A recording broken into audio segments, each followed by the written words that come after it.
El Ujú. 96% del dinero que existe no existe. El euro y el dólar cada vez valen menos. Así que no Efectivamente. venga aquí el Banco Central Europeo a dar lecciones de que es una burbuja o que es una estafa, cuando lo que es la estafa es el Ponzi que nos están metiendo, ¿no? con los bancos centrales. La mayor institución que existe en Europa va a controlar lo que tienes, cuándo lo gastas, cómo lo gastas, cuánto tienes, cuánto puedes gastar.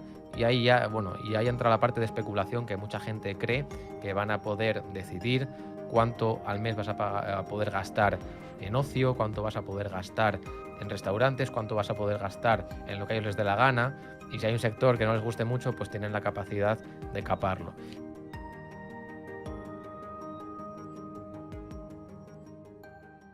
Muy buenas chicos, bienvenidos al primer podcast de Ciber Bitcoin.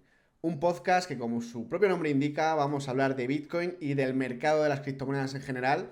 Y empezamos con la edición número 1 y traemos a Nacho de Inversión Cripto, que qué mejor que él para hablar de Bitcoin. ¿Qué tal, Nacho? Hola Mario, ¿qué tal? Muchísimas gracias por invitarme, por ser el pionero, ¿no? de este podcast. Sí, Muchas gracias. eres el elegido número 1 para arrancar el podcast. Y nada, bueno, simplemente preséntate un poquito, como me gustaría saber cómo empezaste en este mundo, qué es lo que te llama del mundo de las criptomonedas en general, de Bitcoin. Cuéntame un poquito.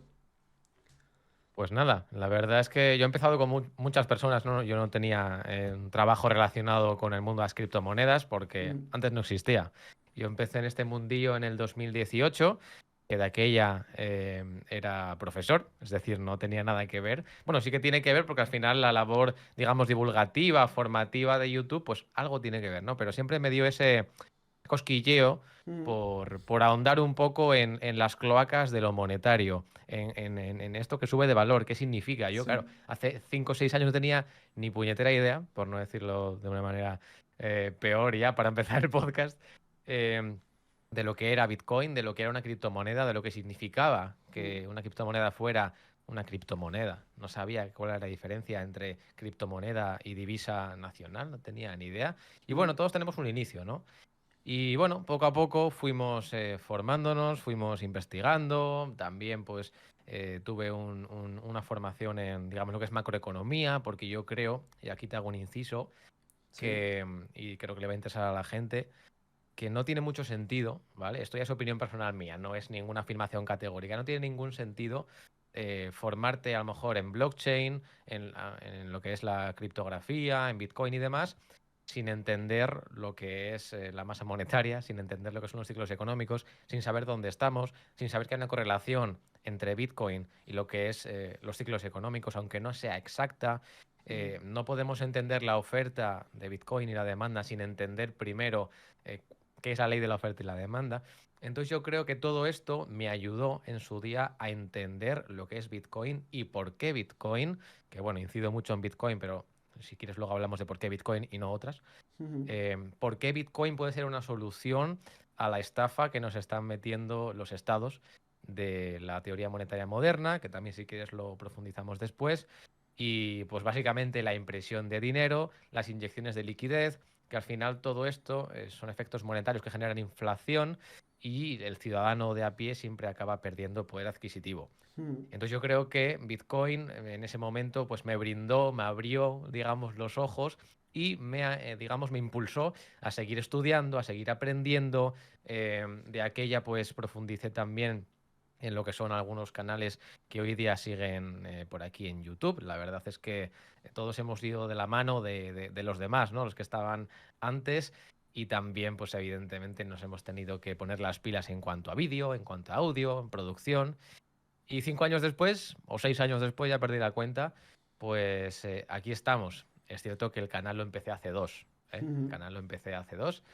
Y me ha llevado ciclo y medio, 2 ciclos de Bitcoin para verdaderamente entender el punto en el que estamos ahora. Mm. Y ese es un poco el resumen. Mm. Y te quería preguntar, porque sé que también inviertes pues en otros activos, ¿no? Aparte de Bitcoin. Me gustaría saber por qué Bitcoin o el mercado cripto en general y sobre todo que nos cuentes un poquito qué piensas acerca de Bitcoin. Y como, bueno, ya hemos visto en otros podcasts y, bueno, la gente que estamos metidos un poco en el mundo, quiero que expliques desde tu punto de vista ¿por qué es tan importante Bitcoin y por qué creo que todo el mundo debería entender la importancia de Bitcoin para intentar entender hacia dónde vamos y sobre todo para ver cuál es el problema real que tenemos en esta sociedad y que hemos tenido pues, desde hace bastante tiempo, ¿no? Hablando de la inflación, de cómo se gestiona el dinero, de la pérdida, ¿no? Del patrón oro, todo esto que muchas veces, sobre todo en España, no se habla mucho de inversión, no se habla sobre economía, no hay unas bases sólidas y de ahí el gran desconocimiento, ¿no? Y cuando se habla de Bitcoin pues, a mis padres o a mis amigos que no están muy metidos en el sistema, ¿no? Pues hablan de estafa, hablan de burbuja y, hombre, yo soy el primero que si yo no conozco algo, lo primero es que tengo que intentar entenderlo para luego decir si es una estafa o no es una estafa, pero muchas veces Vale. también hay muchos medios que venden ese discurso, ¿no? ¿Qué opinas sobre Bitcoin y para ti por qué es importante? Hay que distinguir dos bitcoins. El bitcoin que cotiza, el bitcoin que puede valer 64.000 o 15.000, Ujú. y el bitcoin con mayúsculas, que es el sistema de pagos internacional con el cual puedes irte de Venezuela, como le ha pasado a otro compañero nuestro, e irte a España, irte a Suiza, irte a cualquier país de Europa, Ujú. ¿vale? Simplemente pasando tu patrimonio a bitcoin y de bitcoin a la moneda que quieras o simplemente quedándote bitcoin. ¿Vale? Ujú. Eso es lo que hay que entender. O sea, es un sistema de pagos descentralizado que te puede llevar y cada día tiene más adopción a cualquier sitio. Y cada vez más gente lo está aceptando como, digamos, sistema de pago. Hay que entender que esto es descentralizado, digamos, entre comillas. Mucha gente especula con que si Bitcoin lo creó la NSA, con que si Bitcoin lo Sí. creó la CIA Ujú. para absorber dinero de todo lo que se estaba imprimiendo, no sé qué. Bueno, eso Ujú. son teorías conspirativas que de momento no tenemos información acerca de ello. Entonces Ya no entiendo. podemos, de verdad, no podemos intentar explicar cosas que no se saben, ¿no? Lo que sí se sabe, perdón, es que Bitcoin a día de hoy solo hay 21 millones. 21 Efectivamente. millones que día tras día cada vez son menos, por algo que si quieres luego hablaremos más tarde, Ujú. ¿vale? Y que no se puede imprimir más. Esto está hecho así, es un código que se va a acabar. Y cuando se acabe, bueno, que se supone que cuando estemos llegando hasta el final, pues se irá mucho más lentamente y al final, pues hasta el año 2128 creo que es, o por ahí, pues no se va a minar el último bloque de Bitcoin, ¿vale? Pero la gente tiene que entender que está hecha la blockchain de Bitcoin, bueno, el sistema, el código de Bitcoin, para que creo que es aproximadamente cada 10 minutos se mine un bloque y que hasta dentro de más de 100 años este sistema funcione, ¿vale? ¿Y por qué es diferencial frente al sistema actual, frente al sistema monetario actual? Porque el sistema monetario actual lo que ha hecho es aumentar las inyecciones de liquidez y en consecuencia el dinero en circulación, que hay que incidir en una cosa, y es que de todo el dinero que existe, por ejemplo, dólares, pongamos el Ujú. ejemplo de moneda de la Reserva Mundial, solo el 4% ¿eh? está impreso, es real. El resto son deudas, bueno, sí, es deuda, el resto es deuda, y son, digamos, promesas. El Ujú. 96% del dinero que existe no existe. Es masa monetaria que está por ahí, ¿eh? Y ya sin hablar del sistema euro-dólar y todo esto que está fuera del control de los dólares en Estados Unidos. Entonces hay que entender que Bitcoin no es así. Es decir, no se puede crear Bitcoin de la nada. Bitcoin es físico, aunque la gente no lo pueda tocar, ¿vale? Aunque la gente no lo pueda tocar, Bitcoin es físico y solo hay 21 millones. Sin embargo, dólares, como tú bien decías, desde que se disolvió el acuerdo de Bretton Woods en el 71 por Richard Nixon, creo que era, pues pasó a ser, de patrón oro, pasó a ser patrón fiat, patrón fiduciario, patrón de fe, de que te tienes que creer lo que vale, ¿no? Ujú. Y eso nos ha llevado a unas etapas en los años 80 muy altas de inflación y hace 3 años también la gente lo sabrá, otra oleada de inflación muy gorda que ya veremos cómo acaba porque no tengo todas conmigo de que esto se haya normalizado. En resumen, eso, a Bitcoin no le pasa, digamos, esto de que sea una moneda inflacionaria constante, sí que tiene mucha volatilidad, ahí entramos en el Bitcoin en minúsculas, porque es un activo que hasta el día de hoy no tiene la adopción suficiente como para convertirse en reserva de valor, Ujú. pero cada vez vale más, aunque baje y suba mucho con la volatilidad. Y el euro y el dólar cada vez valen menos. Así que Efectivamente. que no venga aquí el Banco Central Europeo a dar lecciones de que es una burbuja o que es una estafa, cuando lo que es la estafa es el Ponzi que nos están metiendo, ¿no? con los bancos centrales. Sí, Resumen un poco además, agresivo, pero... Sí, no, además me llama bastante la atención, ¿no? Y lo leía también, ¿no? De que estamos viendo discursos, sobre todo en Europa, de que, bueno, que Bitcoin, pues el discurso que siguen siempre, ¿no? De que es una estafa, que sirve para financiar cosas ilícitas. Pero luego resulta que llega a Estados Unidos y dan el ok, ¿no? A estos ETFs de Bitcoin, mientras le están diciendo a la población, por otro lado, de que esto es una estafa, de que esto no vale nada, ¿no? Cuando a nivel de institucional y de grandes empresas, pues están comprando más Bitcoin que nunca. De hecho, lo estamos viendo con las subidas que estamos teniendo ahora.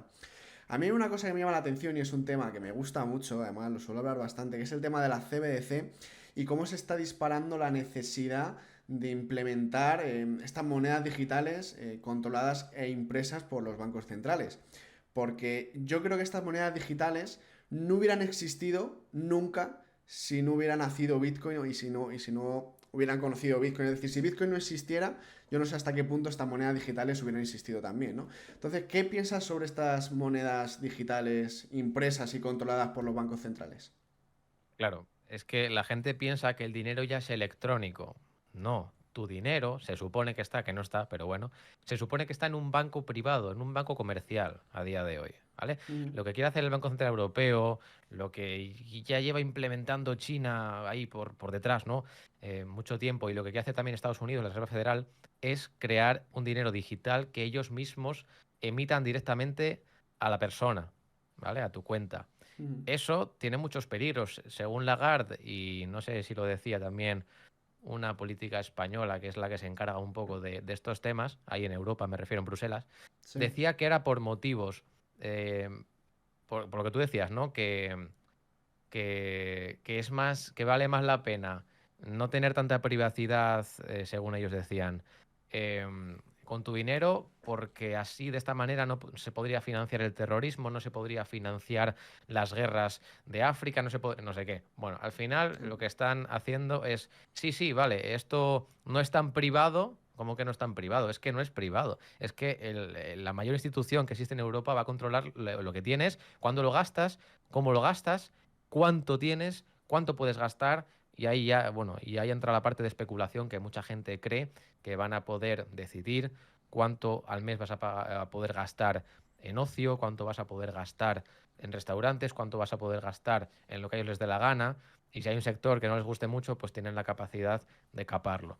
Ese es el Claro. peligro, Y además, ese o es el sea, peligro. quiero hacer un inciso. O sea, creo que esa parte, o sea, al final, aquí la gran diferencia es eso, de que el dinero va a ser programable. Una CBDC es dinero programable, es decir, todo esto que estamos hablando no es algo especulativo, es algo que, de hecho, alguien de la SEC, no recuerdo bien, lo dijo, y que, claro, esto implica a nivel de, por ejemplo, que tú te vayas a gastar 100 euros en gasolina y resulta que por tema de huella de carbono digan, no, no, máximo de gasto al mes 50 euros en gasolina. Y eso es posible a nivel físico, bueno, a nivel físico, a nivel programable, porque estas CBC lo permiten.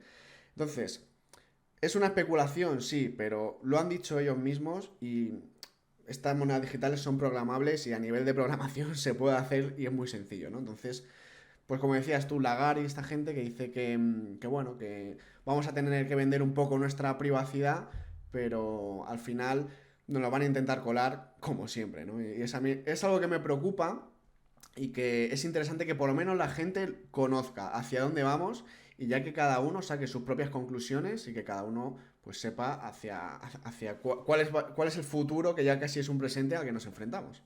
Sí, sí, por supuesto. A ver, hay que decir una cosa, esto no es ni de izquierdas ni de derechas, porque hay mucha gente que ya se posiciona a un lado o a otro. Esto es de que la gente tenga el poder de lo que tiene o no. No hay más, ¿vale? Justamente vengo ahora del peluquero y me estaba diciendo que con este rollo de Europa y tal, por ejemplo, yo vivo en Asturias y sale más barato desmantelar un barco por lo que te da Europa, que te dan 20.000 pavos, creo, que vender durante muchísimo tiempo pescado, que aquí en el puerto donde vivo yo es muy famoso por eso. Entonces, al final están con sus tentáculos, no solo mediante las CBDC, intentando controlar todo lo que no les interesa. Y como tú decías, la caducidad del dinero. Si a ellos les interesa que tengan por no sé qué dato de inflación, que el dinero caduque más allá o más cercano en el tiempo, lo van a hacer. Entonces a mí me da muy mala espina y creo que de las pocas soluciones que hay pocas a día de hoy, una de ellas sin duda pues es Bitcoin. Mm. Sí, además, escuché un ejemplo otro día que me pareció también bastante gráfico, que claro, con estas CBDC, con este dinero programable, aparte de que puedan controlar cuánto gastas, en qué te lo gastas, también te puedan hacer un bloqueo, es decir, si tú, por ejemplo, declaras que vives en Madrid, como es mi caso, y por lo que sea, me quiero ir a otro país o me quiero ir a Asturias, por ejemplo, a visitarte, a nivel programable podría tener, por ejemplo, un bloqueo de que yo solo puedo utilizar mi dinero en Madrid o en España, por ejemplo. Y que si me voy a Asturias o me voy fuera de España, ese dinero por programación no te sirva para gastarlo, ¿no? Pero sí que es verdad que al final Bitcoin es un poco, por lo menos lo que la idea, el fundamento, pues es luchar contra todo esto, ¿no? Que claro, aquí hay una parte que te quiero preguntar, que es siempre la parte especulativa, ¿no? De el por qué, yo siempre digo que el por qué el Satoshi Nakamoto quiso lanzar este proyecto, o bueno, este conjunto de personas, que yo creo que es un conjunto de personas, por qué quiso sacar este proyecto, ¿no? De Bitcoin adelante y si te parece un poco raro o no, o le ves sentido a todo esto alrededor de Bitcoin. Los más, entre comillas, maxis, ¿no? Te dirían algunos, que Mm, bueno, puede que tengan razón, siempre defienden que fue un regalo que hizo a la humanidad, que fue un regalo que hizo para solucionar un problema que vino después de la crisis financiera de 2008. De hecho, Bitcoin nace, el white paper, creo que en octubre o noviembre de 2008, justo después de la quiebra de Lehman Brothers y todo lo que vino detrás. ujú, Y ya el primer bloque, el Génesis, se minó, no sé si fue en enero o en febrero de 2009. ¿Vale? Yo creo que nunca sabremos, o por lo menos de momento no lo sabemos, si esto es así o no. Los maximalistas dicen una cosa, los que dicen lo de la NSA y la CIA dicen otra. De momento, la evidencia tira más por lo primero, ¿vale? Que fue algo que se ha hecho, que podría haber hecho no cualquiera, pero sí alguien con los medios que no se hubiera querido aprovechar ujú. y, pero yo creo que tío, es muy difícil saber si esto es así, ¿eh? Es muy Mm. difícil. Sí, se hablaba eso de que era una serie de criptógrafos, ¿no? Que estaban un poco en contra de hacia dónde iba todo el sistema económico y que, bueno, que al final, bueno, es una historia Sí. interesante, ¿no? Es una historia bastante interesante y que va cobrando sentido según va avanzando. Aunque sí que es verdad que yo siempre pienso decir, joder, muchas veces los malos también, ¿no? Yo creo que los que puedan crear todo el tema de las CBDC y demás, seguramente que hay doble interés, o sea, que no es un interés de control también de población, ¿no? Con el tema de las CBDC, seguramente que haya otros intereses económicos, por supuesto, que estén por ahí lanzando. Pero desde luego es una historia apasionante y que tiene un futuro que, bueno, ya hemos visto que al principio nadie creía en Bitcoin y ahora resulta que los grandes fondos de inversión de Estados Unidos están comprando, ¿no? Y aquí quiero enlazarlo con El Salvador, ¿vale? Porque creo que como está haciendo ahora mismo Bukele en El Salvador, creo que viendo cómo va avanzando todo el sistema político, económico, creo que va a ser una de las grandes potencias de Latinoamérica. ¿Qué piensas acerca de esto? No tengo tan estudiado profundamente el país del Salvador, ¿vale? Ujú. Como país. Sí que te digo, si quieres, no es por cambiar de tema, pero en el caso de Argentina, Sí. sí que me creo, si mi ley revalida 3 veces su mandato, que pueda comerse a Latinoamérica, Argentina, que pueda comerse a Brasil como, digamos, principal potencia Mm, y que, que se levante. Evidentemente, pues esto ya es lo que Argentina fue potencia mundial en el siglo XX, a mm, principios, o en el siglo XIX a finales, ¿vale? No descarto que lo vuelva a ser. El Salvador, bueno, creo que tiene menos capacidad de crecimiento hasta estos niveles por la envergadura del país que no es tan grande, pero sí es cierto que si sigue por este camino, ya sea tirando por Bitcoin, pero ha hecho una cosa ayer, por cierto, que no me ha gustado, y es que ha cambiado lo que es la regulación de poder pagar con Bitcoin del KIC, y ahora creo que es menos privado todavía, ¿no? En El Salvador. Pero mm, bueno, quitando este tema, creo que El Salvador va por buen camino, otros países no, y creo que de escoger uno de los países, ¿no?, a los que tú tuvieras que ir de Latinoamérica, pues El Salvador sería uno de ellos. Me refiero a quedarte para el largo plazo, porque creo que tiene buenas perspectivas de futuro. Acaban de revalidar a Nayib Bukele con un 87% de votos, y si es así, pues es por algo, ¿no? Mm, sí, totalmente. Sí, además, eso, el tema de Bukele y Argentina, veremos qué pasa con Milei, ¿no? Pero de luego que está cambiando todo bastante rápido a todos los niveles.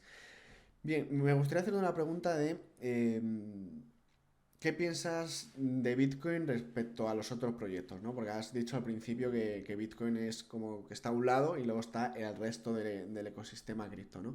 ¿Podrías explicar un poco las diferencias y qué te parece, pues eso, Bitcoin y el resto, ¿no? De criptomonedas, por así decirlo. Sí, aquí entramos en el Bitcoin con minúsculas, el Bitcoin Eso como, es. como activo que cotiza, ¿no? Que está ahora mismo a pues 60 y pico mil Mm, dólares. Después de Bitcoin vinieron muchas monedas más. Vinieron Ethereum, vino XRP, vinieron un montón de proyectos mm, que intentaron pues entrar en este mercadillo que tenemos de ecosistema cripto, pero que digamos que cada uno tiene como una función distinta, que tiene que ver con Web3, con blockchain, pero que no tiene que ver específicamente con la filosofía de Bitcoin. Sí que hay mucha gente, por ejemplo, que dice que en el caso de XRP, de Ripple, digamos que se va a meter de lleno en el sistema de pagos de las CBDC y bueno, y lo que son los dineros digitales, ¿no? Las monedas sí. digitales gubernamentales, fiat. Em, pero si vamos a lo que es la cotización, sí es cierto que cuando Bitcoin sube, el resto de proyectos pues suelen ir detrás. Cuando Bitcoin se beneficia de un entorno donde la cotización está todos los días explotando hacia arriba, pues el resto de activos, de criptoactivos también. Es como Ujú. si hablamos de Apple, pero luego pues si Apple explota, pues seguramente contagie, ¿no?, el comportamiento al resto de proyectos que tienen que ver con esto, como pueden ser Microsoft o como pueden ser Meta. Pues Bitcoin es básicamente lo mismo. No es el Bitcoin con mayúsculas el que comparte las características con el resto de altcoins. Altcoins, para quien no lo sepa, aunque imagino que la gente lo sabrá, son todas las monedas que no son Bitcoin. Digamos que la más importante o la más grande sería Ethereum, que nació pues poco después. Bueno, poco después. eh, no sé en qué año nació ahora mismo, no sé si Bastante, 2010 sí, o bastante más tarde, no 2000. recuerdo, pero no fue una de las primeras, porque de hecho estaba Litecoin por ahí rondando, había Sí, otros proyectos antes que Ethereum, pero sí.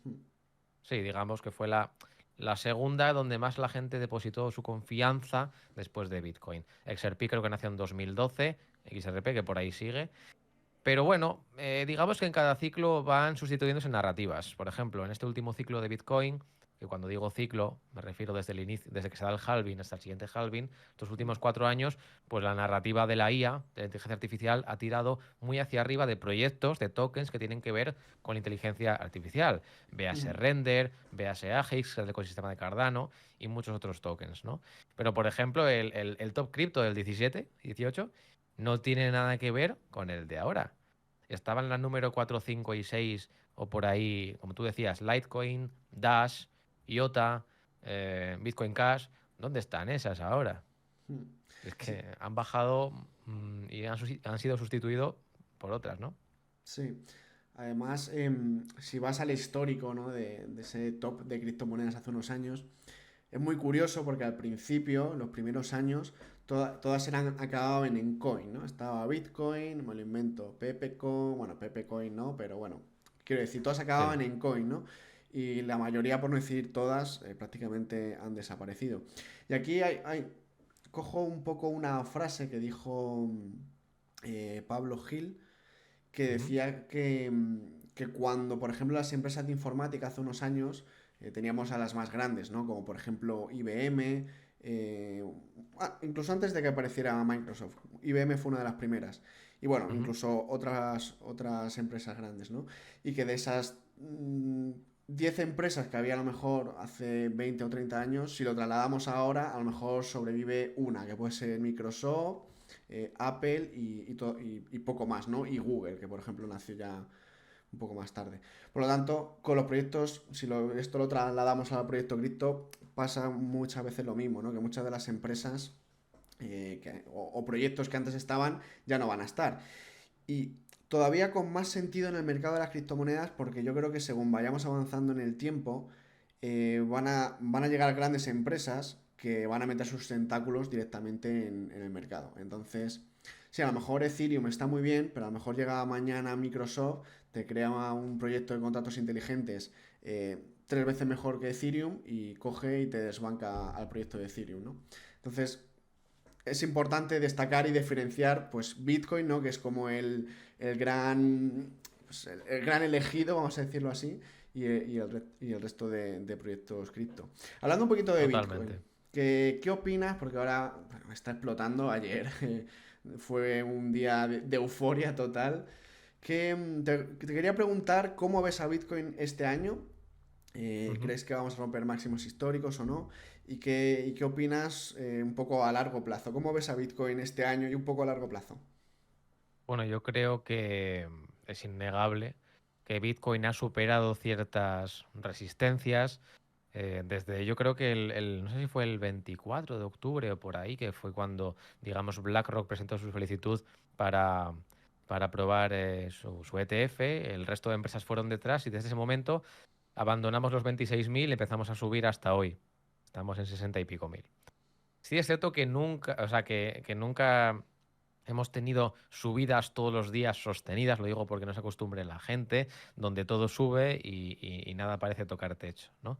Así que el camino no va a ser fácil, pero yo creo que después de haber testeado prácticamente máximos históricos y haber subido 20.000 puntos en este mes de febrero, eh, que ha sido el mejor mes, 22.000, que lo miré antes, $22.000 en un mes y Nunca tiré visto, 29 ¿no? O días, sea, es la vela más grande nunca he nunca. visto.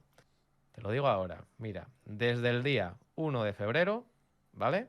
Que estábamos en 41.000 y hemos tocado los 64.000 ayer, ¿no? Fue ayer.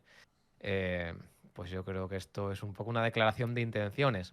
Aparte de que no lo tenemos ahora en pantalla, pero por análisis técnico, Bitcoin ha superado un canal en el que lleva metido un año y no lo ha vuelto a tocar. Ya ha pasado por los 50.000, estamos en 60.000, en 61.000 ahora mismo. Y es que va resistencia tras resistencia, superándola sin ningún tipo de retesteo, de apoyo. Y bueno, es difícil ahora mismo, por eso te digo, ponerle un techo y ponerle un freno. ¿Vale? Mm. Está en modo cohete, los demás proyectos seguramente irán detrás y nada, yo creo que simplemente tenemos que disfrutar. Estoy sí convencido, aquí sí que me mojo, que va a superar máximos históricos, estamos a un 10%, y que por ejemplo, la barrera psicológica de los $100.000, ese techo existe, ya hablamos de él en 2021, Mm. que al final no se dio, y creo que va a ser el primer punto donde Bitcoin se podría frenar, ¿vale?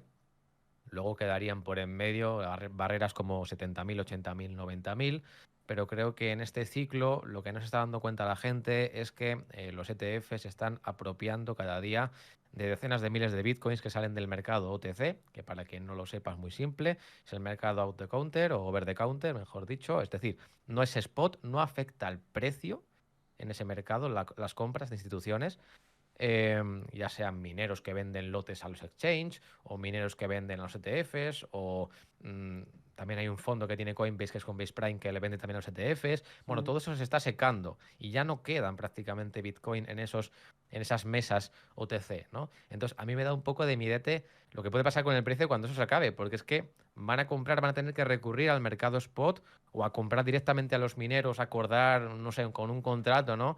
Eh, no lo sé lo que va a pasar, pero esto nunca lo hemos visto, ¿vale? Y también está bajando de manera masiva el Bitcoin que hay en las en los intercambios, en los exchanges. Está bajando desde hace 3 años, no para de bajar. Ya estamos con 4 millones de Bitcoin menos, ¿vale? En los intercambios.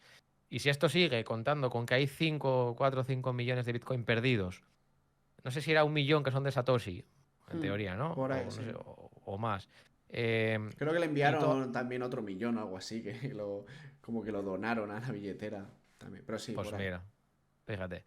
El de la pizza y muchas otras instituciones que tienen Bitcoin y gobiernos, que también son bastantes cientos de miles de Bitcoin, pues creo que va a haber una batalla que va a llegar el retail, como siempre, tarde, por Bitcoin, que va a ser interesante de ver. Y eso es un efecto de círculo virtuoso para el precio. Menos oferta, más precio. Entonces más demanda. Entonces menos oferta. Entonces vamos a entrar en un círculo, como digo, virtuoso y que a ver dónde para. No me atrevo yo, con todo lo que he vivido, a ponerle un techo, digamos un precio al que llegue y se vaya hacia atrás en este ciclo. Y todo esto a prácticamente un mes del halving, ¿no? Es decir, que cada vez va a ser más difícil obtener Bitcoin.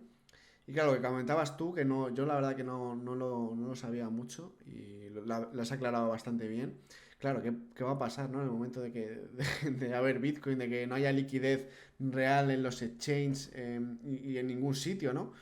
Claro, por eso estamos viendo que al final a través de los ETFs están comprando Bitcoin a cualquier precio, o sea, sin Sí, conocimiento. Es decir, sí, el objetivo es comprar ahora porque mañana no sé qué va a pasar, no sé si va a haber Bitcoin, si voy a poder comprar o no.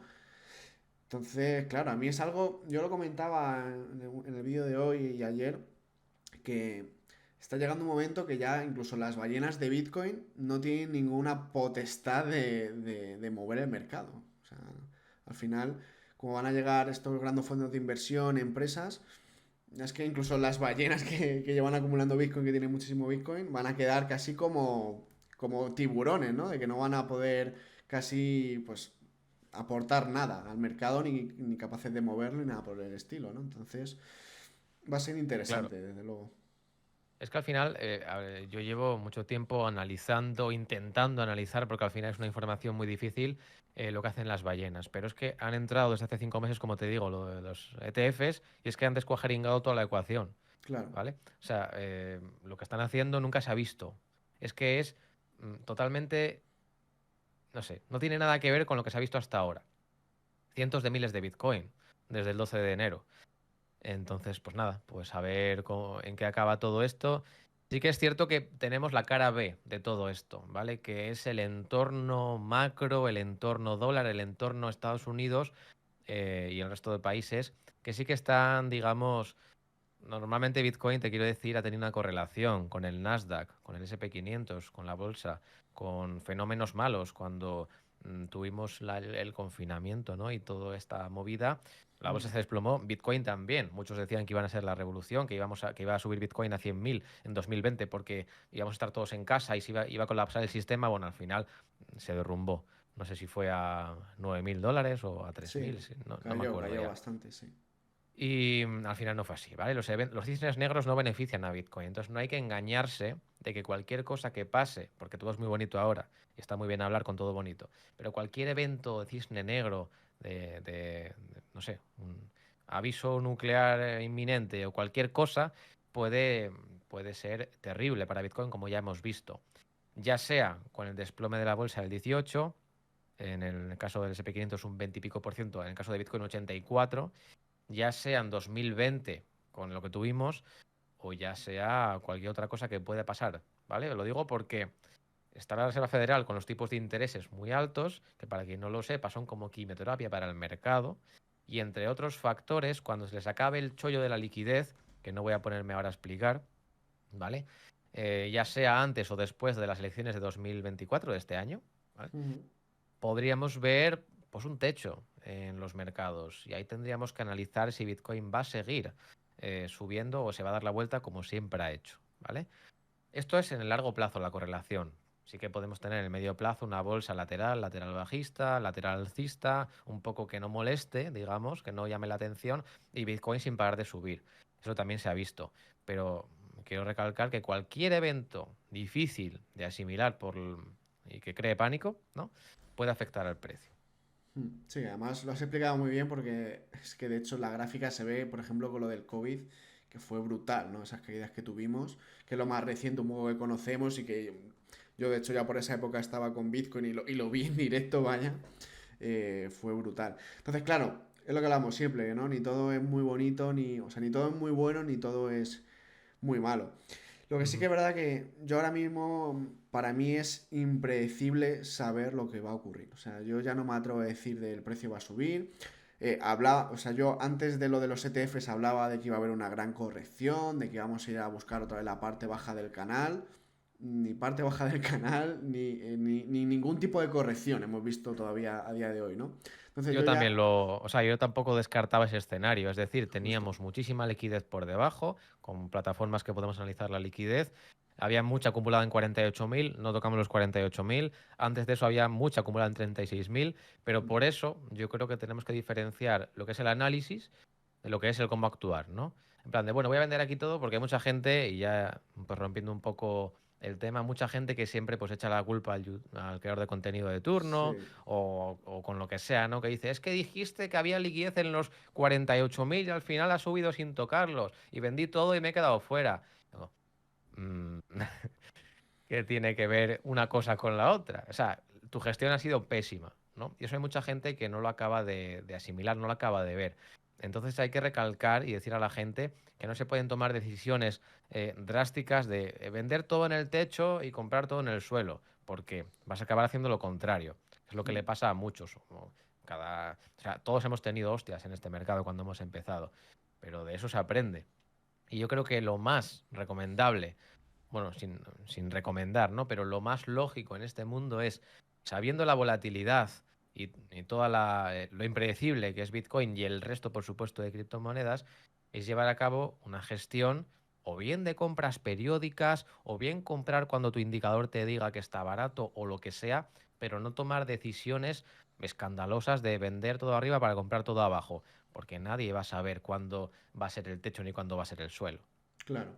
También aquí hay que diferenciar de quién es un inversor un poco más a largo plazo y el que quiere ganar dinero rápido, fresco y ya, ¿no? Normalmente el que quiere ganar dinero rápido y fresco y ya es el que pierde dinero y el que tiene una visión un poco más a largo plazo es el que al final acaba ganando casi siempre, ¿no? Por no decir siempre.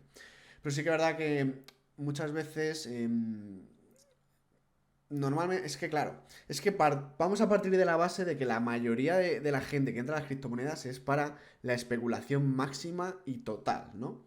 Eso Ujú. por un lado. Entonces, claro, cuando llega el inversor, que yo he sido ese inversor, yo he sido el primero que he entrado, que me ha dicho mi primo, oye, métete en Bitcoin, no sé qué. Yo he sido el primero que perdí dinero el primer día de que entré al mercado, ¿no?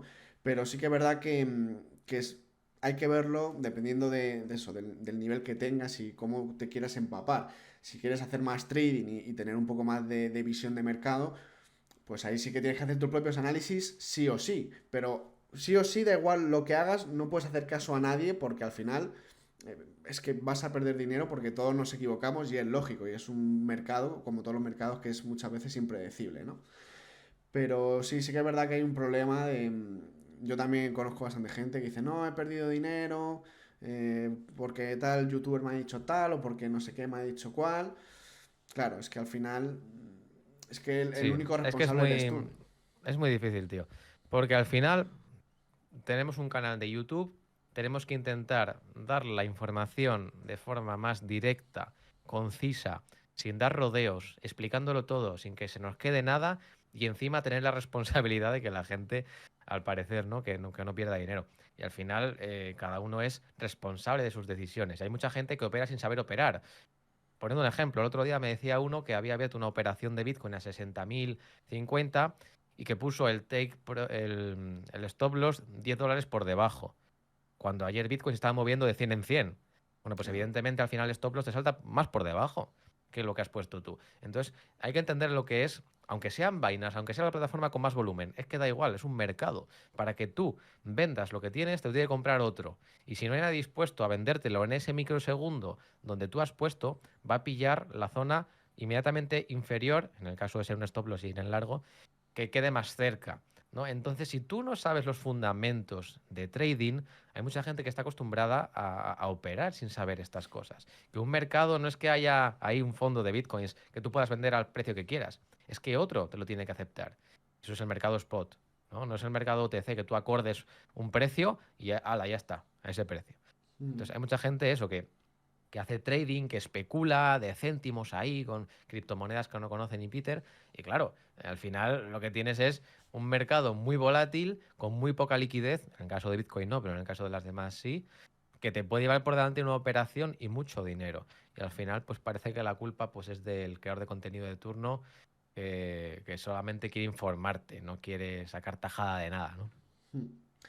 Sí, justo. Además, bueno, cambiando un poco de tema, em, como hemos dicho al principio de que, bueno, que tú inviertes también en otros mercados, a nivel de inversión a largo plazo, es decir, una inversión, pues eso, de 10 años, para intentar tener un futuro mejor, para poder comprarte dentro de 10 años la casa de tus sueños, o para simplemente jubilarte dentro de 15, 20, 30 años con algo de dinero. ¿Cómo diferenciarías Bitcoin y las inversiones más tradicionales y por qué te gustan más unas o otras? Un poco tu visión. Sí. Aquí viene, hay muchos factores. Y aquí viene la diversificación. Yo, por ejemplo, mi cartera, la última vez que la actualicé fue el 31 de enero. Tengo mucha parte, poniendo a mí como ejemplo, porque tampoco puedo poner ejemplos que no conozca o que no Mm, comparta, ¿no? Yo tengo muchísima parte en renta fija de Estados Unidos, en dos fondos que hacen suelo cuando los tipos de interés hacen techo. Es algo muy seguro, algo que tiene una rentabilidad del 3 y pico por ciento, pero que es deuda de Estados Unidos. Es decir, si Estados Unidos hace default, te da igual eso porque la bolsa se va a ir al carajo y nunca ha hecho mm, default en los últimos 300 años. Nunca. Bueno, de hecho nunca en la humanidad. ¿Vale? mm, Entonces digamos que esa es la inversión, digamos, más segura, deuda, ya sea en fondos monetarios, ya sea en fondos ligados a renta fija. En el caso del SAI, por ejemplo, es deuda de 1 a 3 años, bonos. En el caso del TLT es bonos de más de 20 años. Al final eso es lo más seguro. mm. Luego tienes, por ejemplo, los fondos indexados al SP 500, al Nasdaq, que es lo más famoso y lo que ha dado más rentabilidad en los últimos 40, 50 años, ¿vale? Y yo creo que esa es la elección. Si quieres poner ahí olvidarte de tu dinero o meter cada mes 500 euros o 200 euros o lo que la gente buenamente pueda, es la elección, digamos, más entre comillas, si no te importa comerte crisis y comerte recesiones, la más, ¿cómo se dice? La que te da más rentabilidad. Que no Mm. me sale la palabra Sí, ahora. donde pones la balanza entre rentabilidad y riesgo, ¿no? Un poco la Sí, más, vamos a decir, la más exactamente. estable. Eso es. Luego, si tienes mucho, mucho capital, cientos de miles de dólares, uy, que esto lo he cerrado, perdón, cientos de miles de dólares, lo más común es que la gente tire por dividendos, por fondos o empresas, acciones que te den dividendos, que pueden ser 5% anual, que pueden ser 7% anual, siempre con un riesgo de que las empresas que dan dividendos, mucho, de mucho porcentaje, suelen estar más laterales en la cotización, suelen ser más estables, ¿vale? Mm, Suelen ser sectores más defensivos. Y, y bueno, también luego tienes lo que son empresas medianas, como las del 2000, que hay fondos indexados a las del 2000. Tienes empresas pues que se comportan mejor frente a recesiones de sectores defensivos, como pueden ser, no sé, ahora no se me viene a la cabeza sectores como la energía, sectores como alimentación. mm. Y no sé, hay muchos, depende del perfil de inversor que seas. Es decir, si tu aversión al riesgo, si tú tienes mucha tolerancia al riesgo, SP 500, Bitcoin y quizás pues algo un poquito de menos porcentaje en algo de un poco más de riesgo, ¿no? Pero si tu si tu intención es no preocuparte y no mirar eso en años, fondos monetarios, fondos de renta fija, Mm, para olvidarte, ¿no? Es que depende mucho de tu perfil de inversor. mm. Ahora, la pregunta, que me he ido por las ramas, tío. La Nada, pregunta, si te nada, quieres tú jubilar dentro de... desarrolla, tú desarrolla, tú desarrolla. Vale. Si te quieres jubilar dentro de 30 años, no existe fórmula mágica, ¿vale? Pero si te quieres jubilar, hay que saber. Hay que saber porque las oportunidades vuelan. Y cuando normalmente algo se hace famoso, te la juegas mucho si lo quieres comprar. Hablamos de Nvidia ahora, Mm, hablamos de otro tipo de empresas que están en máximos históricos. Entonces yo creo que ahí hay que saber mucho en la situación en la que está ahora Estados Unidos, la situación en la que está China, que a mí me parecen oportunidades, por ejemplo, porque nadie la quiere, está muy abajo, los múltiplos de cotización de empresas están en el suelo, como Alibaba, como Baidu y otras empresas, mm. y sin ser recomendación de inversión, creo que hay muchas, Me encanta esa digamos, palabra. sí, potencias emergentes que resultan oportunidades ahora. Sí, es cierto que India se está comiendo a China ahora, pero creo que dentro de China llevamos 5 años bajando sin parar, ¿vale? La cotización de Alibaba, por ejemplo, se ha dividido entre 7 y mucha gente y compañeros se han metido leches con Alibaba. Pero creo que es justamente ahora cuando empieza a ser un poco bonito. Mm, sí, bueno, de hecho, a ver, no, yo aquí totalmente desconocimiento, ¿no? Pero por lo menos por lo que vendían los medios cuando lo del COVID, decían que China era una de los países, ¿no? Que más rentabilidad o que más rápido estaba saliendo de la crisis y que más beneficio estaba sacando de la Pues crisis no, del COVID. todo lo contrario. Pues mira. Porque tuvieron una oleada muy fuerte después, confinaron ciudades, cerraron comercio y fue un ciclo, digamos, un bucle de que todo se iba, pues, al traste. En el 21, además, a finales, quebró Evergrande, que fue esa inmobiliaria enorme, Sí. eh, que si juntamos esto a que China, pues justamente hace 2 semanas quitó la restricción a tener niños, porque tiene un problema de demanda de casas enorme. O sea, es decir, hay muchísima casa vacía. Esto pasa en las dictaduras mucho, aunque China de cara... Casa vacía. Hay mucha casa vacía en Ah, China. sí. Hay muchísima oferta y el sector inmobiliario se está yendo a tomar por saco. Ah, Bueno, sí. pasó aquí en España en 2010, 2012. Es Justo. decir, que pinchó la burbuja inmobiliaria, ¿no? Pues en China lo mismo. ¿Por qué? Porque al final son economías intervenidas internamente que no controlan el mercado de la Justo. manera en que quieren. Y no controlan la población y la economía interna de la manera que quieren. Pero Mm, bueno, esto pasa en China y pasa en cualquier dictadura de Latinoamérica, como Cuba o Venezuela, que no se puede intervenir de esa manera las necesidades de la población, porque en el largo plazo no funciona. Y es lo que estamos viendo. Si una inmobiliaria no funciona, quiebra. Pero si la estás rescatando y estás obligando, digamos, de alguna manera a seguir y a seguir, pues aquello pues no va, no funciona. justo. Sí, Esto pues. último ha sido ya opinión, digamos, análisis, opinión. No, no, pero está interesante, porque yo, por ejemplo, pues en el mercado chino sí que es verdad que no tengo el foco puesto, pero fíjate que me has dado una parte interesante que yo desconocía y a lo mejor cuando terminemos el podcast me pongo a ver cosas de China y oportunidades, ¿no? Pero, ¿cómo meterías en toda esta ecuación, ¿no? De más hablado de China, de oportunidades, de la deuda. ¿Dónde meterías a Bitcoin en esta ecuación, sobre todo para ti, ¿no? Es decir, ¿lo ves como a largo plazo? ¿No? ¿Es simplemente una forma de capitalizarte rápido con baja inversión? ¿Cómo metes a Bitcoin en toda esta ecuación?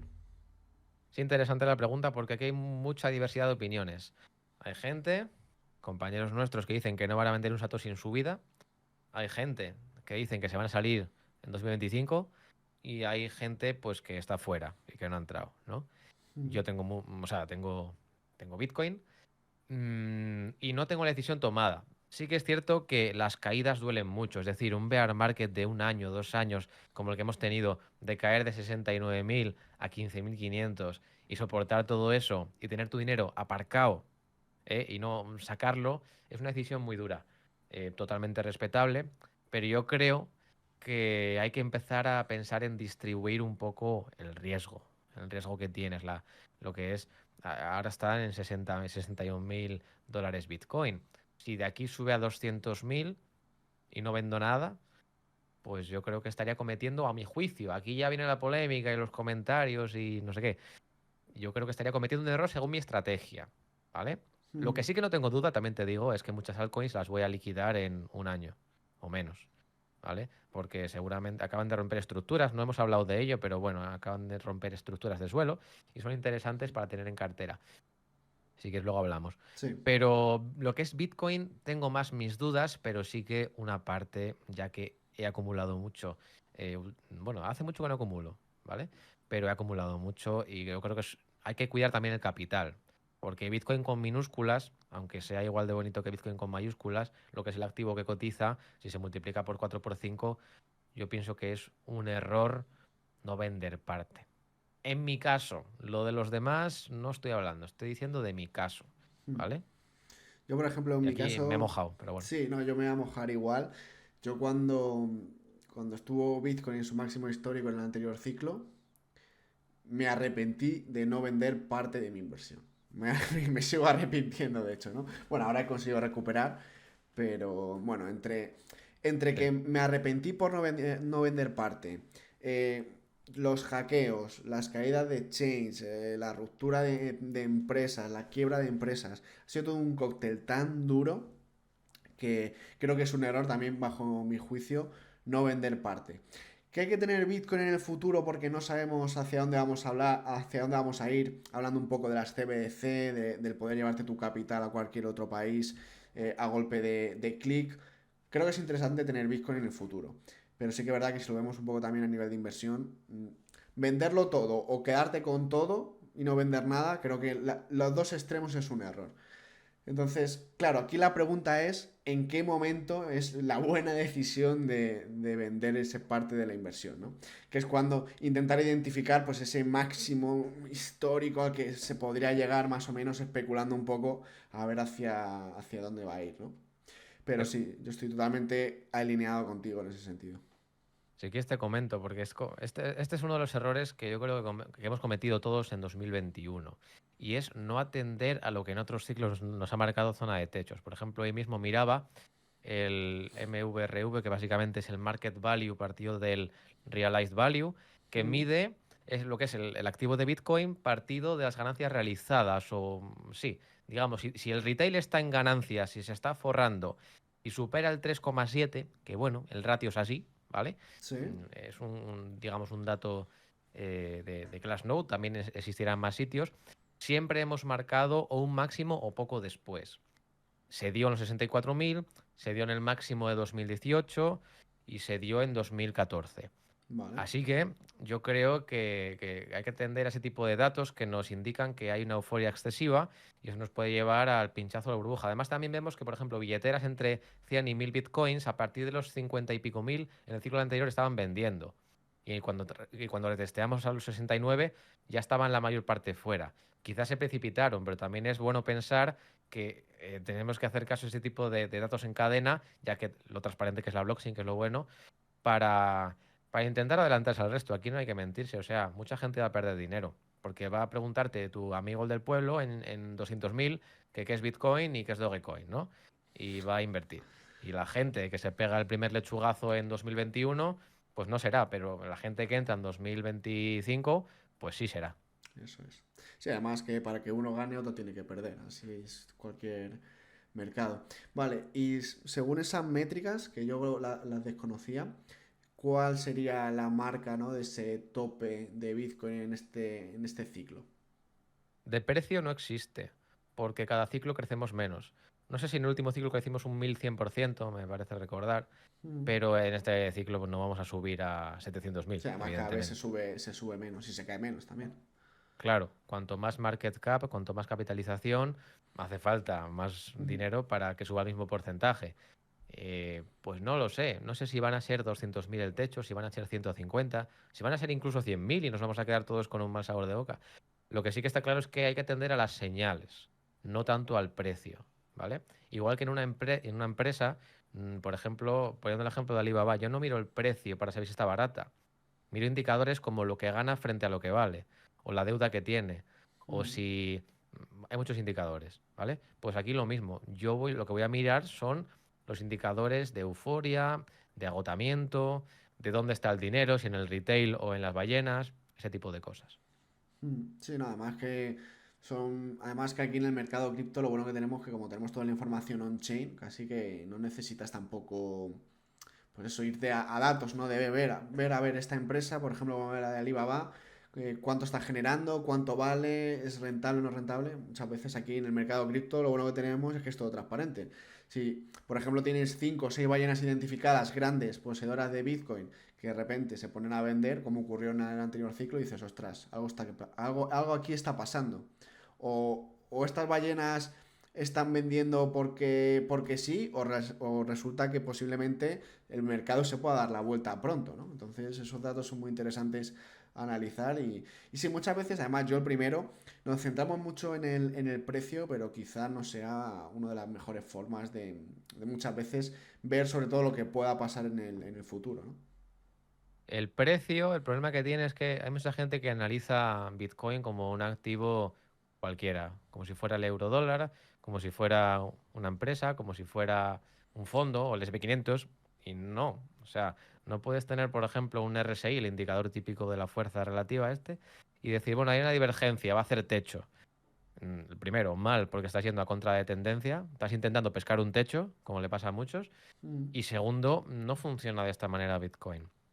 El núcleo de Bitcoin ahora mismo, desde hace 2 meses, es la oferta. Si se siguen comprando y secando el mercado de Bitcoins, si se siguen yendo del mercado, esto va a seguir subiendo. Nos da igual el análisis técnico, el precio, las velas y no sé qué. En el gráfico lo plasmamos, sí. De alguna manera hay que valorarlo. Pero no te va a dar la solución el gráfico. ¿Entiendes? Por lo menos lo que yo pienso, vaya. Sí, sí, no, desde luego. Además, aquí está la lucha, ¿no? De muchas veces la gente que está muy a favor de lo fundamental y la gente que está muy a favor de lo técnico. Y en Bitcoin creo que hay que cogerlo todo con muchas pinzas, tanto lo fundamental como lo técnico. Y además es que hemos tenido un ejemplo muy, muy básico ahora, que ha sido con estas subidas, que no tienen ningún tipo de sentido a nivel técnico, ¿no? Que han roto todo tipo de indicadores, todo Exactamente. tipo de patrones y todo tipo de todo, ¿no? Sin ningún tipo de sentido. De hecho, a nivel de anécdota, yo tengo un amigo, estuve hablando con él hace poco, bueno, de que vendió Bitcoin hace nada, antes de que subiera, porque había un patrón que decía de una corrección y demás, y resulta que no ha sido así. Resulta que no ha atendido a ningún tipo de análisis, que el análisis podía ser interesante o no, pero aquí no ha habido análisis. O sea, aquí ha habido una contundencia de, pues eso, de los ETFs, que da igual el análisis que hagas, que la inyección y la compra que están haciendo están llevando el precio pues a sitios que no veíamos, ¿no? Es que de hecho, yo lo comentaba en un vídeo, que si no hubieran salido los ETFs a día de hoy, ¿cuánto valdría Bitcoin? Es una buena pregunta. Si no hubieran salido los ETFs a día de hoy. Pues a lo mejor sí que estaríamos hablando de esa corrección que llevábamos hablando hace un tiempo. Nunca lo sabremos. Efectivamente. Pero por ponerte otro ejemplo, y mismamente yo, o sea, el día 26 o el día 25, el lunes, este lunes, ¿no? Sí, fue este lunes. Sí. Bueno, pues el viernes anterior, lo mismo, análisis de liquidez, que también ahí vemos que hay una tensión en el mercado, ¿no? Donde hay muchos stop loss y liquidaciones en unos puntos, porque Bitcoin llevaba rangueando entre, ya sabes, 50 y 52.000 muchísimas semanas, o bueno, una semana y media, 2 semanas, muchos días. Y al final se generó mucha liquidez, y yo estaba viendo que había una liquidez muy evidente en la zona de 49.000. Y dije, cuidado, no podemos descartar una corrección. Pero eso es diferente a vender todo y pescarlo en 49.000. Ahí es cuando vamos del análisis a la gestión. No podemos tomar decisiones drásticas porque esto tiene que ser así. No, el mercado siempre tiene razón, por desgracia, Mm. ¿no? Y si el mercado está descontando que va a haber muy pocos bitcoins y que va a valer más, pues sube. No hay que ir Claro. en contra, ¿no? Aquí lo que hablabas tú de la oferta y la demanda, que es otro indicador que no tiene nada que ver con el análisis técnico muchas veces, ¿no? Vale, pues nada, ya para terminar, vamos a repescar el tema de las altcoins, que hablabas tú de que, bueno, que ahora estamos en un momento de altcoins interesantes. Cuéntanos un poco qué piensas, porque has hablado antes de patrones interesantes en las altcoins y que, bueno, pues mucha de esta liquidez que está entrando en Bitcoin, pues en un futuro cercano es posible que se mueva a las altcoins. ¿Cómo ves el tema de las altcoins a día de hoy? Bueno, pues como acabas de decir, primero va Bitcoin, sube la dominancia de Bitcoin y cuando Bitcoin se estabiliza el precio, ¿no? Como estamos viendo ahora, aunque bueno, ahora mismo está un poco peligrando, si quieres luego hablamos. Cuando este activo Bitcoin se lateraliza después de una gran subida, suelen ir después las altcoins, como han pasado mientras estábamos entre 50 y 52.000 en Bitcoin, que Mm. muchas altcoins se han multiplicado por 2 y por 3 tranquilamente, ¿vale? Y Solana ha vuelto a los 130 este último día, pues tranquilamente. ¿Por qué? Porque primero va Bitcoin y las altcoins no suelen seguir, ¿vale? Pero cuando todo esto se tranquiliza, van detrás. Ejemplos de proyectos, pues los que se han comportado bien en el rally de Navidad, ¿vale? Estamos Mm. hablando, aunque no me guste, por ejemplo, el proyecto, la red de Solana 100% porque se congestiona y la última vez fue Y hace se 2 semanas. cae X tiempo, X veces al año, Claro, sí. claro, pero tenemos también la red de Tron, que también es de las más utilizadas y también está ahí, lleva subiendo dos Mm. años. Tenemos la red eh, de Hedera, Hashgraph, que tiene un ecosistema propio y que es más eficiente que Solana y que es más rápida que Solana y que Tron, Mm. pero el problema es que no está suficientemente adoptada, mejor dicho, más que adaptada, adoptada, y no está en muchos intercambios todavía. Pero digamos que aquí hay que diferenciar, ¿vale? El comportamiento de los fundamentales. Hedera, no sé si está la número 30 y pico. Poniendo un ejemplo de un proyecto que me parece mejor que Solana, pero que está con mucha menos market cap. Un Ujú. ejemplo simplemente. Entonces yo creo que es una oportunidad. Ahora bien, también creo que es una oportunidad XRP, aunque no me guste la filosofía de las CBDC y demás, es una oportunidad porque eso se va a dar, ¿vale? Pero no se ha comportado bien en el Rally Navidad, ni se ha comportado bien desde hace bastantes meses. ¿Voy a Mm. apostar ahora mismo a especular con eso? No. Yo tengo mis XRP ahí y no los voy a tocar. Entonces, como te digo, podemos beneficiarnos sin ser maximalistas de Solana, pues de Solana. Podemos beneficiarnos sin ser maximalistas de Hedera, pues también de Hedera. Podemos beneficiarnos de otros proyectos que no estemos casados con ellos, Cardano, Polkadot, Ethereum, lo que sea, porque se han comportado muy bien en el Rally Navidad de 2023. Tenemos otros ejemplos, tenemos Kujira también, que es menos conocida, tenemos Quant, tenemos INJ, Injective, que tiene que ver con tokenización de commodities y activos, Mm. tenemos ICP, que es Internet Computer Protocol, que tiene que ver con llevar a la Web3 todas esas aplicaciones que están ahora mismo en Internet. Bueno, hay muchos protocolos, tokens que se pueden comportar bien. Si se han comportado, como digo, a final del año pasado bien, pues mejor, porque va a depositar la gente su confianza en ellos, ¿no? Pero como Además, digo, no hay... Sí, dime. no, no, termina, termina. Que digo que no hay que casarse con ningún proyecto, ¿vale? Porque uno o dos o tres te van a salir mal. Mm. Entonces no juegues a hacer una orden, ¿no? Como todos hemos hecho alguna vez, de poner tu capital o mucho capital, ¿no? A lo mejor poner para una persona que tenga, imagínate, $5.000, pues no vas a poner 4.000 en Cardano. No vas a poner 4.000 en Dogecoin, ¿vale? Yo creo que la clave aquí es diversificar inteligentemente y no más de 15 proyectos. Mm. Pero hay que saber elegir bien y no dejarse llevar por cosas, a mi juicio, que ahora mismo no caben, como son las meme coins, que pueden subir, sí, pero cuando todo se vaya al traste son las primeras en caer. Literalmente. Además, analizábamos también esta semana en el canal que Bitcoin está prácticamente a un 7 un 8% de llegar al máximo histórico y el resto de altcoins están muy lejos de su máximo histórico anterior, ¿no? Entonces, claro, cuando llegue ese rally de las altcoins, a ver qué nos encontramos, porque estamos hablando de subidas nada locas de un 100%, un 200% de Sí, subida. Son subidas muy, muy interesantes. tranquilamente. Es decir, Cardano está a 0,67.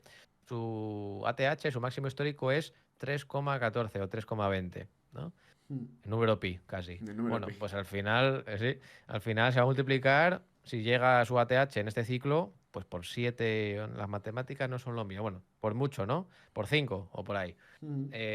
Pues al final, es decir, DOT está en 8,57, lo estoy viendo ahora mismo por aquí, y su máximo histórico está en 55, 56. Pues esto está pasando con todo. Primero va Bitcoin, que está a un 10% o 14% de máximos, pero luego va lo demás, ¿vale? Y cuando vaya lo demás es cuando será lo más difícil de identificar el techo, porque Bitcoin hará techo antes que lo demás. Eso también es algo que hay que decir. Mm. Literalmente. Vale, pues nada, llevamos ya una hora. Quiero también tratar un último tema, que es el tema del ETF de Ethereum, ¿no? De Ethereum, que se lleva hablando bastante tiempo y bueno, no tengo 100% claro si está ya como listado, ¿no? Preparado para mayo, junio se estaba hablando. Claro, ¿qué implicaría un ETF de Ethereum? Estamos hablando de, ¿se va a trasladar esta dinámica que está ocurriendo en Bitcoin, en Ethereum, en mayo-junio, si realmente salen estos ETFs? ¿Qué piensas? Sí, porque el ETF de Bitcoin no sigue la filosofía del Bitcoin con mayúsculas, sigue la filosofía de un activo que se puede operar en eShares Bitcoin Trust. Hmm. Y Ethereum, un ETF de Ethereum no es nada distinto. Sí es distinto a Ethereum, entiéndeme, Sí. pero un ETF de Ethereum va a hacer que instituciones compren Ethereum. Ya está. Ahora, ¿van a secar el mercado? Pues eso no lo sabemos. Con Bitcoin lo están haciendo. ¿Con Ethereum va a ser tan bestia? No lo sabemos. ¿Van a ser 9 ETFs los que salgan de Ethereum o va a ser solo uno? Pues tampoco lo sabemos. Entonces, pues es un poco ahora mismo terreno de jugar a la ruleta rusa, ¿no? Puede salir bien. Ethereum lleva un mes subiendo desde los 2.000 a los 3.600. Hoy ha marcado un nuevo máximo, por cierto, desde hace 2 años, 3.525. Mm. Pues puede ser que sí, que se duplique, ¿eh? De aquí a, bueno, de aquí no, de cuando salga el ETF a más tarde. Claro. También se decía un ETF de XRP, eso ya me parece más difícil. Mm. Claro, y daros cuenta también que la capitalización que hay en Bitcoin en comparación con Ethereum, claro, si entra la mitad de la liquidez que está entrando en el ETF de Bitcoin en Ethereum, pues yo no sé, no soy capaz de predecir el precio, ¿no? de esto, pero bueno. A mí lo que me preocupa es que esta tónica de los ETFs se traslade a proyectos y proyectos, ¿no? Pues que sea Ethereum, mañana sea XRP, pasado llegue Elon Musk y diga, venga, pues un ETF de Dogecoin, ¿no? Y que al final Es, puedan no entrar niego, todas las instituciones y todos los grandes inversores a comprar cualquier tipo de proyecto. sí, no creo, o sea, no niego que pueda alguien aprovecharse de todo esto, ¿eh? Que al final pagaremos el pato nosotros, pero no creo que BlackRock compre, por ejemplo, Cardano o Dogecoin, porque son cosas mucho más volátiles y que no tienen el mismo valor fundamental. Ethereum está en el limbo, está al palo, digamos. Mm. Pero no creo que hagan un ETF, por ejemplo, de Polkadot, que a mí no me disgusta Polkadot como proyecto. Pero no creo que hagan un ETF tampoco de Atom. No creo que hagan un ETF. ¿Sabes lo que te quiero decir? Mm. Creo que es distinto. Y hay una distancia enorme, abismal, entre Bitcoin y Ethereum, y entre Ethereum y el resto de criptomonedas también. Ya, sí, eso es cierto. Vale, pues no sé si quieres comentar algún tema más. Creo que no nos hemos dejado nada en el tintero, ¿no? Que hayamos comentado. Creo, No, creo que ninguna noticia nos ha quedado por ahí No, pendiente. bueno, sí, una noticia así interesante es que se cayó Coinbase ayer, creo que fue, cuando Ethereum Bueno, estaba rompiendo máximos, bueno, pues llegó Coinbase y explotó, ¿no? sí, de hecho fue lo que marcó el ATH, el ATH no, perdón, el máximo relativo de Bitcoin 64.000, o sea, fue justamente ahí. Y bueno, el mercado estaba eufórico, necesitaba una excusa para respirar y se pegó un batacazo Bitcoin liquidando hasta los 59.000 en menos de 20 minutos, creo que fue. Una, Y ya recuperó después. una completa locura, ¿eh? Eh, una locura. El retail vuelve a Coinbase, se nota, y ya pasó esto en 2021 en Coinbase también, ¿no? Mm. Y bueno, es algo que posiblemente pase más veces. Sí, pero bueno, yo sí soy usuario de Coinbase, desde luego que se caiga Bitcoin cuando está casi rompiendo máximos y no pueda operar, ni, bueno, ya no es que no pueda operar, que no vea mi dinero en mi wallet de Coinbase, me parece algo bastante grave, ¿no? Sí, Y hablando de Coinbase, que si fuera otro exchange, vale, pero Coinbase, hombre, no sé. ya. Coinbase además es el exchange, se supone, regulado por el gobierno, transparente, blanco, ¿no? Bueno, pues si esto pasa con Coinbase y Binance a la vez, podría ser una catástrofe, ¿no? Para todo el mercado. Sí, sí, estaría. No, no sé si una catástrofe, pero una correría la sangre de liquidaciones Sí, sí, sí, sí. totalmente El pánico. el pánico total, ¿no? Pero bueno, al final yo lo que digo siempre es que lo bonito de este mercado es que nunca sabe lo que va a ocurrir y siempre te va a tener expectante porque nadie se esperaba que FTX iba a quebrar, nadie se esperaba muchas cosas que han ocurrido y bueno, pues ahora tenemos la contrapuesta, ¿no? Que es que nadie se esperaba que Bitcoin iba a alcanzar el máximo histórico cuando ni siquiera nos hemos acercado al halving, ¿no? Que se supone que normalmente suele subir pues unas semanas o unos meses después del halving, siempre que también acompañe el mercado, ¿no? Pero fíjate que estamos ya casi en máximos y ha sido un visto y no visto. Totalmente, totalmente. La verdad que este tipo de cosas, pues, además, cuanto más subimos, o sea, cuanto más rápido subimos, este tipo de cosas afectan de más, ¿no? Estamos a un mes del halving. La gente, también hay que decir una cosa que no hemos dicho. Estamos a un mes del halving, más o menos. O a lo mejor un poco más, no lo sé. Creo que sí, que 30 y 20 pico días. sí, el 26 de abril creo que era más o menos. Sí, pues casi 2 meses, ¿no? Em, la gente esperaba siempre una corrección antes del halving. Y esta vez no sé si va a ocurrir. Puede que ocurra, queda bastante tiempo. Mm, Pero bueno, veremos. sí. Desde luego que hay que tener mucho cuidado en este mercado porque sobre todo es muy imprevisible.